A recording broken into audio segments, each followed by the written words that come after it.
facing an intensified Russian assault and indeterminate peace talks, Kiev's bid to join the EU pushes forward.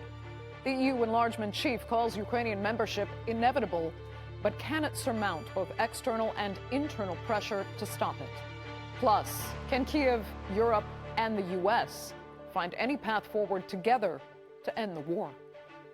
I'm Andrea Sankey, and this is the Newsmakers.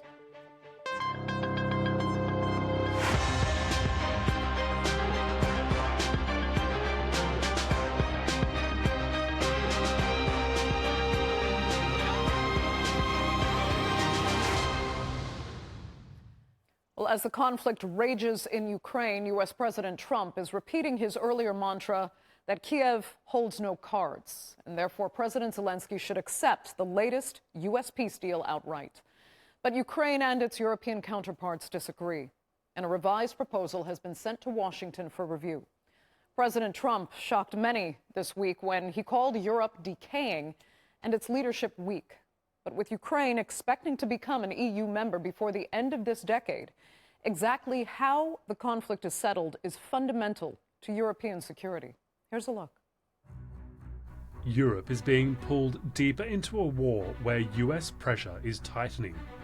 Russian advances are reshaping the battlefield, and the very idea of peace is being contested. What Ukraine is pushed to concede and what Europe chooses to defend now defines its path to the EU. And Europe is reinforcing that position inside Ukraine. On December 10, EU Enlargement Commissioner Marta Koss visited a thermal plant heavily damaged by recent Russian strikes. The inspection came as attacks on Ukraine's energy network intensified, leaving millions dependent on emergency repair work and international support. Koss also noted that Kiev is technically capable of competing accession by 2030, even when carrying out reforms in the middle of a war, a trajectory she links to Ukraine's push for full energy independence. We have made a special plan that Ukraine until the end of 27 will be full energy independent and full integrated in the European energy system. And then no more blackmailing, no more attacks, and all the people of Ukraine will have enough energy. What I wish to all of us, not just to Ukrainians now, is energy ceasefire. And in Lviv, EU ministers met on the 10th and the 11th of December to assess reforms on judicial independence, anti-corruption work, and minority rights. But consensus is strained. Hungary continues to oppose opening accession chapters, arguing Ukraine's membership would harm its agricultural sector and undermine its national interests. On December 9, a day before EU discussions, Hungary's foreign minister was in Moscow, setting out a line that sits far closer to Russia than to Brussels. We knew that achieving peace in Ukraine wasn't easy and won't be easy. We know that those who have previously obstructed peace initiatives will continue to undermine them. But we will try to prevent this. As Washington and Kiev continue to exchange revisions to the latest US peace plan, the debate over who is holding up a settlement has shifted to the UN. On December 9, Russia used a Security Council briefing to accuse Europe of blocking a path to peace.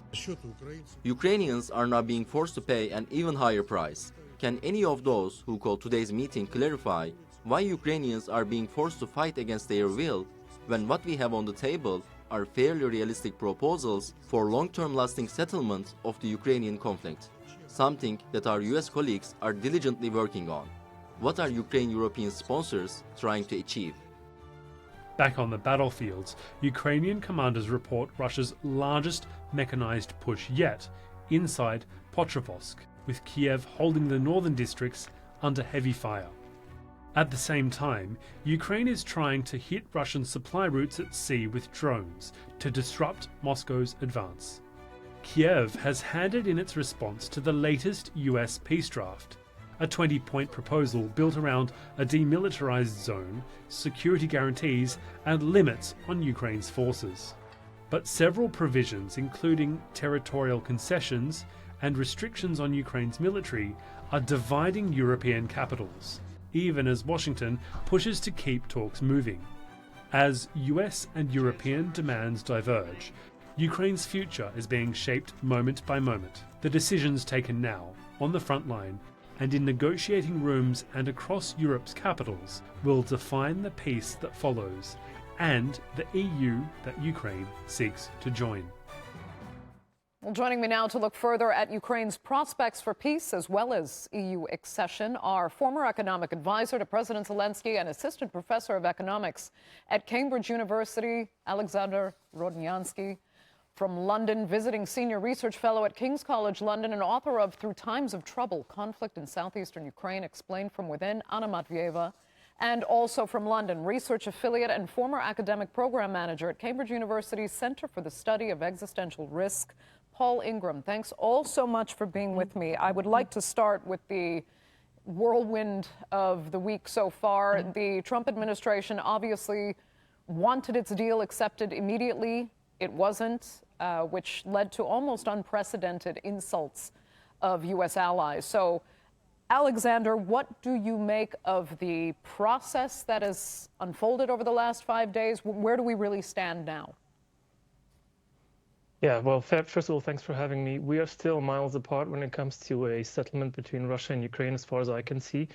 Obviously, the Russian side would like to portray a genuine participation in the negotiation process, but really they are just trying to avoid further sanctions, further penalties, and treat this whole process as a sort of option value, having option value for them. So something positive might come out, less negative might come out, but obviously deep behind this is the larger objective of continuing their offensive in Ukraine as they see, and they currently believe that they are on the advance, so they are trying to play this for time. That's on the one side. On the other side, Ukraine is obviously in a turbulent position. Internally, there's been a crisis related to corruption scandals. The support of the president has been somewhat shattered. We see this in polls.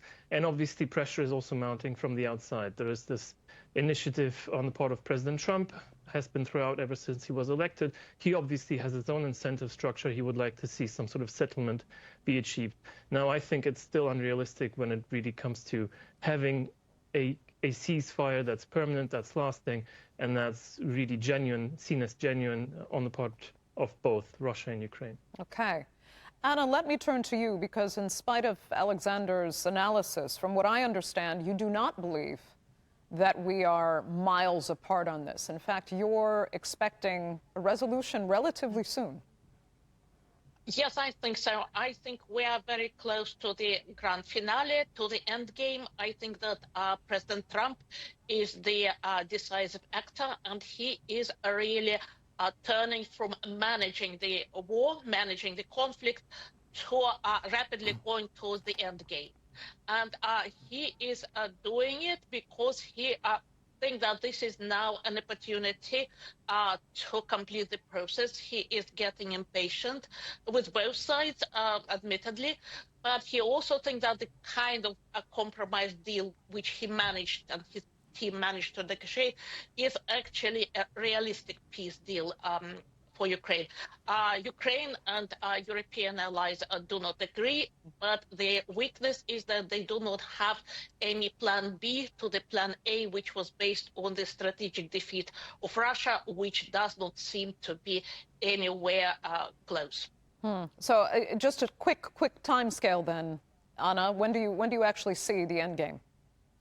I think the end game can come in two forms. One is if President Zelenskyy and Ukrainian leadership more or less accepts the Trump negotiated deal with some maybe small adjustments, and that may happen this month or early in January. Or President Zelenskyy can also say, no, we do not accept this deal. We made a decision to fight on. We do not want American mediation anymore. That would also be a decision, and that would mean that the peace would be decided on the battlefield. And that again would perhaps, according to the American military analysts, that may take 1 to 2 months before there will be some kind of decision on the battlefield. Alexander, just very quickly, 1 to 2 months seems to be Anna's kind of maximum timescale there. Is that completely unrealistic? Yeah. Go ahead. Yeah, I find it very hard to see what is being meant there. Very hard to understand. I mean, even if we assume what Anna said towards the end, that somehow Ukraine says no to any sort of suggestion or peace deal, it's not going to take 1 or 2 months for the war to end. There's going to be more fighting, even with resources that we currently have, or even with just Europe's support. It's going to take years. Russia's advance is there. It's slow, but it's grinding, but it's nowhere near a definite defeat. If this was a question of 1 or 2 months, trust me, they wouldn't be negotiating at all, right? So this doesn't make sense. Okay, let me get to Paul then.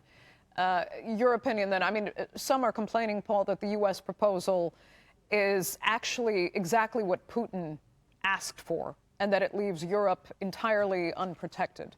What do you think? Well, it clearly isn't exactly what Putin asked for, and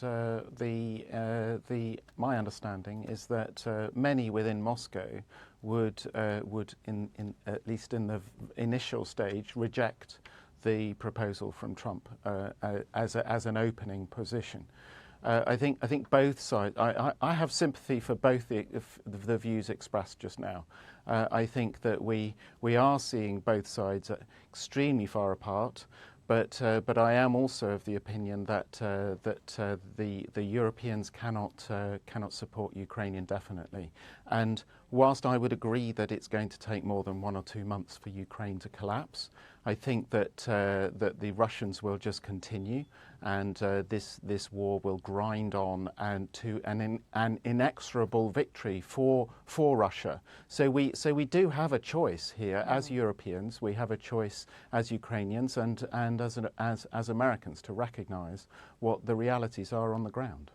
Okay, Alexander, if Europeans cannot support Ukraine indefinitely, then what is going on with EU accession at this point? Because part of the agreement would be that Ukraine does not join NATO, but then some argue it can join the EU, which it plans to do by the end of this decade, and somehow receive the same security guarantees. That's right. Again, very vague assumptions for now, very vague sort of agreements. Again, we've heard all of this. NATO is sort of off the table, but the EU accession might be there. It's going to take, by any measure, it's still going to take years, many, many years actually, for Ukraine to be ready to join the EU. All of this is more about signaling at this point, signaling intentions, signaling support towards Ukraine. So I think this is really just unrealistic for now, to put it mildly and just to summarize. But I have a lot of sympathy for the last view actually expressed. I mean, I tend to agree with most of what was said. Yes, Ukraine cannot last indefinitely, but it's going to take a lot more than 2 months for it to collapse. Okay, but what about this end of the decade desire, to put it kindly? Is that unrealistic, or is there really a pathway for EU accession for Ukraine? Well, I mean, the short answer for me is just, look, there's so many stumbling blocks ahead. There's so many unresolved issues ahead. The war, obviously, to start with. I mean, are we really talking about EU accession when the war is just raging on every day, when cities are bombarded? We can't really talk about that. This is just more performative, right? It's more about style, about intentions decades ahead. It's not about anything concrete that's around the corner. That's number one. Number two is about assuming we would reach some sort of permanent settlement, which is very far off right now, as I said. Assuming that would happen, what would still need to happen in Ukraine internally in terms of its transition, in terms of its institutional adaptation? All of these things are unresolved. There's a lot of homework. There's a lot of issues to deal with, right? To fight corruption, to build institutions, to get anywhere close institutionally to Europe. All of this is years of work, really. So we shouldn't be unrealistic and have all these illusions about that. Fair enough. And Anna, as for you, you seem to feel that any talk of EU accession at this point is a footnote that should essentially be ignored in the larger scale of what's happening. Not quite. What I think that there is a belief within the European bodies, especially European Commission, and in Ukraine, also among large parts of Ukrainian public, as the opinion polls indicate, the political imperative of Ukraine being in the EU would actually overcome all these obstacles, which Alexander rightly has pointed out to.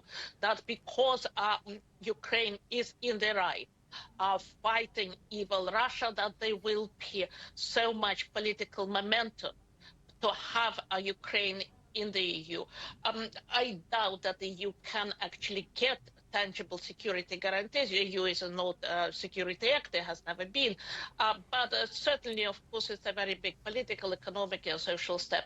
So in that sense, the EU leadership has heightened expectations in Ukraine of a quick accession. And that expectations are likely to be dashed, because if that would happen, it will take years. A key complementary. You will have to also balance Ukraine's interests against other accession countries. One of them is Turkey. Turkey would like to know why they are being kept on the EU doorstep for whatever 20 years, and Ukraine has been speeded up. Balkan states, Serbia. So there are all sorts of international picture around it, apart from transformation of Ukrainian politics and economy. Yeah, so Paul, when we have the EU enlargement chief at this point saying that Ukraine's accession is inevitable, it is a strong statement to make, what do you understand to be the comfort and discomfort for the European Union then looking at taking in a new member as controversial as Ukraine right now in the state of war it's in? Yeah, so it's clearly incorrect as an observation.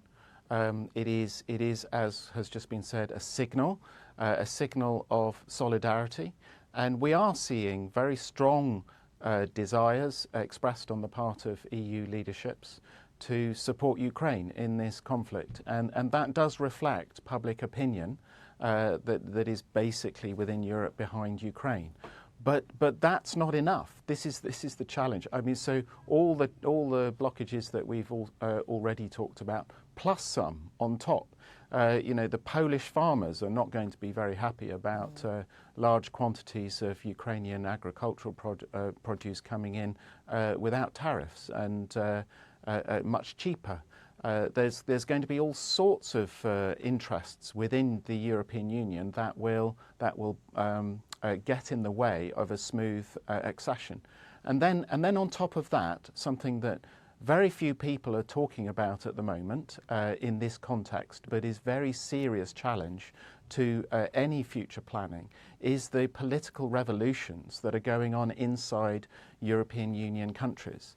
I mean, quite frankly, with the massive tectonic shifts going on in alignments globally, and the political instability within the EU, that we will see big changes in political makeup, much less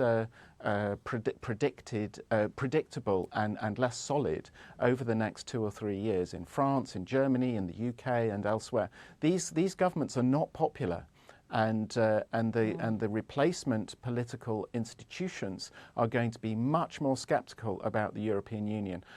If I were in Brussels and responsible for European integration and management, I would be far more worried about internal cohesion right now than I would about the challenges of taking on more members. And I don't see that conversation happening in Brussels. It's like their fingers are in their ears and their eyes are closed.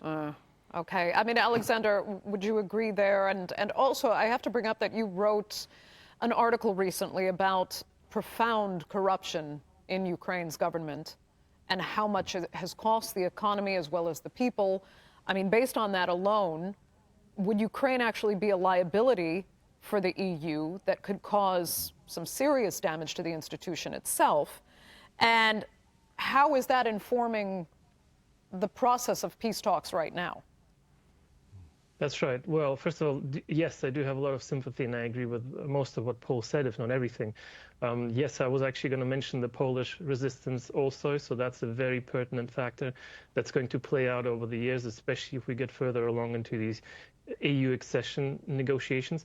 But before we even get there, as you rightly pointed out, and as I wrote in that Economist article, yes, Ukraine has a lot of homework to do. Ukraine is very far off when it comes to the standards that should be met for a country that's ready for EU accession. And there are these hurdles for good reasons, right? There are these institutional standards for good reasons, and there's many actually. But one of them is that if you accept a country that's not ready, it's going to dilute the institutional quality inside of Europe. It's going to lead to even less cohesion, even less coordination, and it does put the whole bloc at risk of being functional in the very first place for all sorts of reasons, economic, political, etc. So there are these demands for a good reason. And of course, our populace, the population in Ukraine is by a large margin in favor of joining the EU. Of course, there's this movement and there's this tendency and historic choice on the part of the Ukrainian people. And many in Europe support that. But this is just the start, right? You have the political will, you have the intention, but then there's a lot of work that needs to be done on all sorts of dimensions, internationally, domestically, all across. So yes, this is going to, just to reiterate, take years at best. Okay. But before we get there, I will mention at the very end, I find this is somewhat premature, this whole discussion. We're not talking about EU accession at this point. We're talking about trying to end the war. And when you ask me, I have my doubts that it's going to be easy at this point, because for that, you would need to address the fundamental reasons for why it even broke out. And it didn't start in 2022. It was building up over the years for fundamental reasons, and as far as I can see, these fundamental reasons are nowhere nearly being addressed, right? We're picking some things at the top, we're trying sort of to scratch the surface, talking about some agreements, but fundamentally Russia is still the same regime, and Ukraine has its problems, so we're not nearing a real agreement or a real resolution as far as I can see. Yes, Anna, you had a comment earlier. I'm sorry, go ahead. I would have to say probably one thing about the EU itself is that the problem of collective decision making of thorny issue is very real. And Ukraine's case has demonstrated it very much. The discussions about the frozen Russian assets, so many powerful voices say that it's a very good idea. Other very powerful voices say no, it is not. So it turned out that this kind of thing may be politically undeliverable. And that is like a prelude to what kind of debates and discussions and disagreements would be within the EU if it actually comes to a decision of Ukrainian membership becoming kind of nearer and nearer. Okay. Paul, if you wanted to pick up on that, go ahead. If not, I would actually like to speak further about part of the peace proposal that Trump has put forward is this demand for elections in Ukraine to be held within 100 days. Does that sound realistic to you, Paul? And of course, I'll finish with Alexander on this because that's his home territory. But why that demand? And then the irony, many would say, that Trump would insist that this is a condition for Ukraine, while Russian elections can be quite controversial as to whether or not they are legitimately held to hold up a democracy that Russia claims to be. Sure. I think whatever comes out of Trump's mouth, you have to take with a bucket of salt, and you have to see what's actually happening underneath. And what's happening underneath is that he wants to undermine the Zelenskyy administration's legitimacy because that will make it more likely that Ukraine will cave and will accept the peace deal. So the corruption scandal, I suspect, was triggered by the American administration. They lost patience and they wanted Yermak out. And I think that that this is Zelenskyy on notice. And Zelenskyy has responded by saying that he's willing to have elections, but only if he gets what he wants, which essentially is a ceasefire and security guarantees, which is not going to happen. So this is a sort of trade of rhetoric, which has no basis in reality. And that's why this conversation that we have had over the last 20 minutes has been on another thing of no substance, which is around EU membership anytime soon, but it is part of the rhetoric that's being thrown backwards and forwards and a signal by the Europeans to say, yes, we are serious about supporting Ukraine. They don't have the capacity. This is the crucial thing to take away, and that's why I think ultimately the Ukrainians do need to sue for peace, and that is a really, really challenging thing at the moment, and the politics isn't yet aligned. Okay. Alexander, okay, Anna, go ahead quickly. Quickly, I think there is some substance in that. because there is also an apprehension of, within Trump administration and also in Russia that, for example, Zelenskyy would sign a peace deal, which is not very favorable to Ukraine. And then the next leader would come and say, okay, that he was not legitimate in the office. So that deal, therefore, is nil and void. So because it has been signed by a leader who was not really supposed to be there because elections were supposed to be held, so we can just disregard and start anew. And that's the apprehension. Okay. Alexander, very quickly then, need there be elections, or is it just too difficult right now in the context of this war? And is it too risky if should Zelenskyy win again? Yes, well, first of all, I think everything that Paul said, or almost everything, I agree with the only exception that we don't really know whether it was triggered by the Americans, the corruption scandal. This is somewhat of a conspiracy. It's very widespread. It's very logical and seems consistent with what we would perhaps expect or see. So maybe it's not to be excluded, but ultimately, look, I think those institutions might be just doing their work, and Ukraine, unfortunately, is still in many respects leaves room for improvement, to put it mildly, when it comes to corruption, and so these things can show up. Now, whether 100 days is enough for an election, really no. And fundamentally, you can't hold an election under martial law in Ukraine. There's legal restrictions. You would have to adjust the law. That's true. And also, you would need to make sure that elections are fair and inclusive, and you have enough time for opposition parties to voice their concerns or present their positions. Again, you can't do that during martial law. So there are these legitimate hurdles, again, legitimate problems when it comes to holding elections. Whether Zelenskyy will win or not remains to be seen. It depends on who is actually participating. There's a lot of details here. Zelenskyy himself tried to exclude certain very prominent candidates, including Zelenskyy, right? He wouldn't like him to run, for example, because his odds change tremendously depending on who he's up against, right? So all of these things play in. I don't want to speculate right now on who would win, but ultimately, of course, it makes sense for a country that proclaims itself to be a democracy to have elections at some point, right? So the question is when and whether we can actually do this. Okay. That will have to be the final word for this edition of the Newsmakers. I'd like to thank all three of my panelists sincerely so much for being with me, and our viewers for joining us as well. Remember, you can follow us on social media, and do be sure to subscribe to our YouTube channel. I'm Andrea Sankey. We'll see you next time.